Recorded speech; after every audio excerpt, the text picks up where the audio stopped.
Well, that was, yeah, that was a thing. There were two people. There was a stage. They had a couple of podiums. There was even a person sitting at a desk that you might be able to call him something resembling a moderator. Words were spoken, sometimes in a manner that could be referred to as something close to conversation and debate. Mostly, insults were hurled. It was wild. Hi, welcome back to the channel. If you're new here, my name is Tim, and I'm glad to have you with me here today. Before we get started, I want to take this opportunity to ask, if you haven't already, hit that subscribe button and like this video. If you like my content, if you think what I'm doing here is important, share this video with whoever you think would enjoy it. I don't have any sort of marketing team. I'm just a dude trying to share information. If every person who watched this video shared it one time, I would be as big as Joe Rogan by the end of the week. So help me combat the false narratives flying around social media by sharing this video with your friends. So I think Ben Shapiro said it best. This debate was exactly as he predicted. Swedish Chef from the Muppets versus Chewbacca from Star Wars. Especially when they were just like going at each other, talking over one another. It was a little ridiculous. You got Joe Biden over here, for the most part intelligible, but had some flubs, sounding, a lot like Swedish Chef. Hurdy-gurdy-durdy-durd. And then you got Donald Trump as Chewbacca, just screaming at him. It was something. It was something. Yeah, they were like, oh man, I don't. They're like the two old men from the Muppets, just like yelling at each other up in the balcony.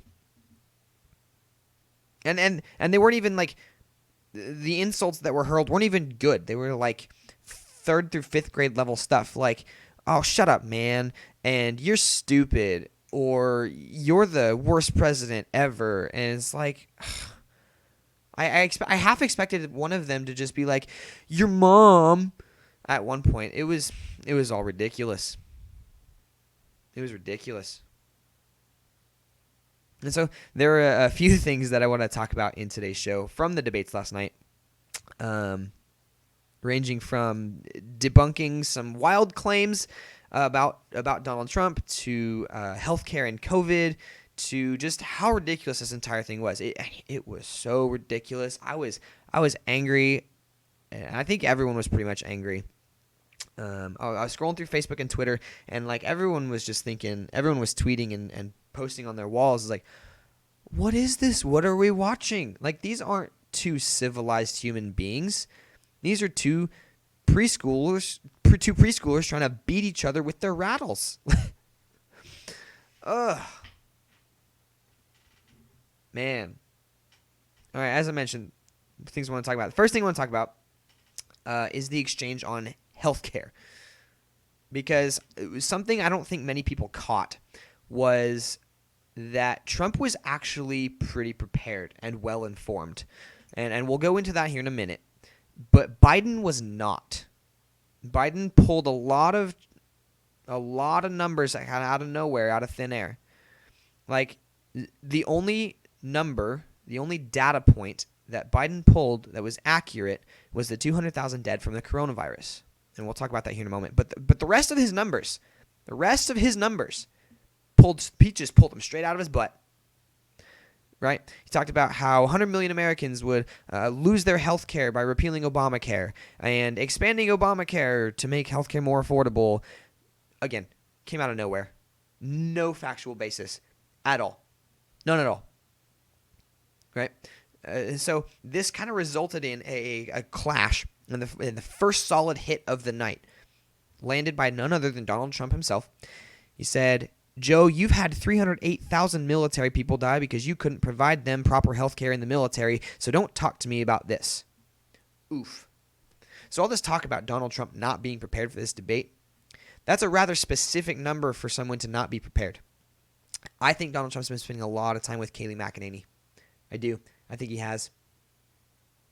So I want to kind of go through what Joe Biden was talking about with his 100 million Americans, which, by the way, is false.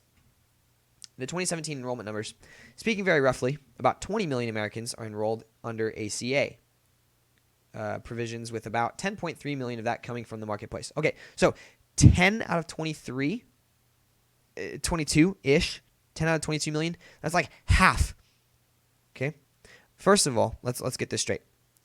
1/5 of what Joe Biden said would lose their health insurance actually would lose their health insurance. And as we're about to find out, that's not really true. Okay? Because half of those came from the market, the individual market.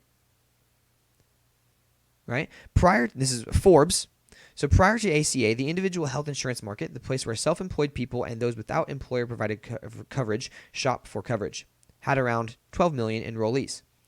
The ACA's authors expected they were creating a market in which more insurers offered plans and coverage would be affordable. Unfortunately, the reality has been the opposite. Choices plummeted, premiums and deductibles spiked for plans that covered fewer providers and hospitals. Enrollees complain of a, quote, two-tiered system, given that many doctors refuse to take ACA plans because of their low payment rates. And as you'll see on Friday, I did a good interview with my good friend Chase. He's an insurance agent. Talks about how the government really only reimburses about like 10%, which is why our healthcare costs are so astronomically high. As a result of the ACA, for example, a self-employed father could not find a plan to cover his daughter's treatments for cancer. The ACA damaged the individual market. Right, so going back, half of Obamacare enrollees came from the individual market. So looking at this CNN poll from 2014, 18% said from Obamacare providers said they were better off. 35% of Americans or respondents said that Obamacare made them worse off. Twice as many. So what does this all mean? What does this all mean? Joe Biden said 100 million Americans would lose their health insurance if they repealed Obamacare. That's not true. Right? First, we took it down from 100 million to 20 million. So we cut it by 5. Now we're cutting that in half. So really, we're only looking at 12 million Americans. 1/10 of what Biden had originally proposed. 1/10. And then we get to Donald Trump's response, which, again, very, very educated response, very prepared response. He said 180 million Americans would lose their insurance if they didn't repeal the individual mandate, which is 100% true. 180 million Americans are insured through their places of work, through their workplace in America today. And if they hadn't repealed the individual mandate, they wouldn't be. The individual mandate was dragging them down and would have eradicated them and placed them all on Obamacare. So they repealed the individual mandate, and now those 180 million Americans would have stayed. So what does that mean? Do we keep Obamacare for those 10 million people, 12 million people, or do we repeal Obamacare for those 180 to 190 million people? I don't know. Seems like pretty easy math to me. 7%? I don't know. Sounds like pretty easy math to me. Yeah. I don't think we want to play this game of what we should do, who we should be appealing to. Right? And Joe Biden did a lot of that last night, especially in COVID deaths, right? And he said, Joe Biden said, you're responsible for 100 million or 100,000, 200,000. My goodness. Joe Biden said, you're responsible for 200,000 COVID deaths. Well, let's look. I don't think we want to play this game either. Right? Let's look at here. 33,000 deaths from New York. 16,000 deaths from New Jersey. Okay? The top 2 states alone make up 1/4 of all COVID deaths in the United States. 1/4. 25%. And who are their governors? Andrew Cuomo and Phil Murphy. Both very, very, very Democrat. New York and New Jersey are very blue states. In fact, of the top 10 states for deaths, So we go from New York, New Jersey, Texas, California, Florida, Massachusetts, Illinois, Pennsylvania, Michigan, and Georgia. Georgia's number 10. Of the top 10, 7 are blue. New York, New Jersey, California, Massachusetts, Illinois, Pennsylvania, Michigan. Okay? Then we've got 3 blue states or red states. Texas, Florida, Georgia. That's it. So I don't think we want to be playing this game of who's responsible. Which party is responsible for the deaths of more Americans? If we do, I don't think the Democrats will like where this goes. As I said, 1 out of the top 3 states is red. 2 out of the top 5 and 3 out of the top 10. The rest are blue. 1/4 from New York and New Jersey. Don't give me this, Donald Trump's responsible for 200,000 deaths. No.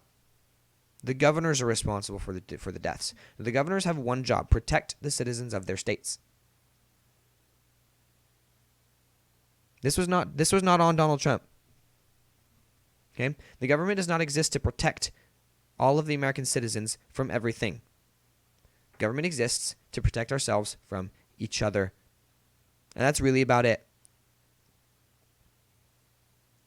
Man, these are not games we want to play. Speaking of, another thing that I kind of want to debunk, which has been debunked multiple times, and it drives me crazy that this is still a narrative being pushed. Joe Biden brought up in this debate the Donald Trump's very fine people on both sides or whatever. Okay, first of all, that's not what he said. That's not what he said at all. Let's take a look at this. PolitiFact. But we're closely following the terrible events unfolding in Charlottesville, Virginia. We condemn in the strongest possible terms this egregious display of hatred, bigotry, and violence on many sides. That was the original quote. Not there are very fine people on many sides. We condemn the bigotry and violence on many sides. Okay, that was the original quote. Then we get to the one that people seem to hate. He's in the middle of this exchange with a reporter. And the reporter says, neo-Nazis started this. They showed up in Charlottesville to protest. And Trump says, excuse me. They didn't put themselves. And you had some very bad people in that group. You also had some you had people that were very fine, people on both sides. You had people in that group, excuse me. I saw the same pictures you did. You had people in that group that were there to protest the taking down of, to them, a very important statue and the renaming of a park from Albert Lee to another name. Okay, so it's pretty clear here. Donald Trump's not talking about white supremacists.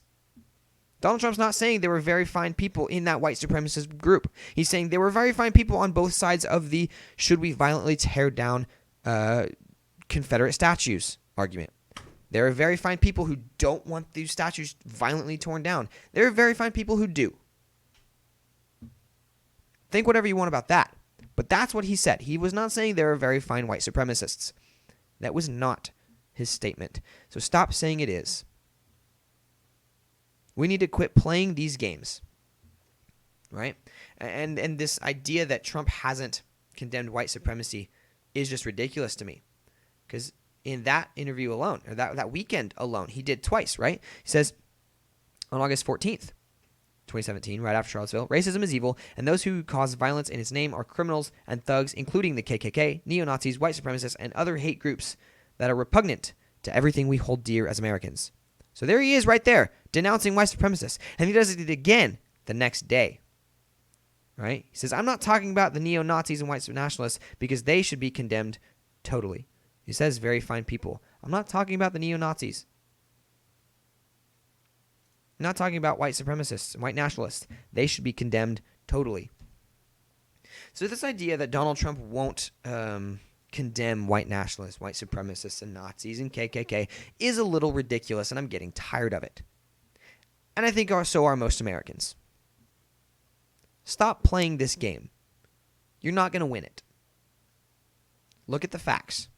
Look at what he actually said. Hope you enjoyed today's content. Again, my name is Tim. Please like and share this video. Help me grow this channel to combat, like I said in the beginning, combat false narratives. Thanks. I'll see you tomorrow.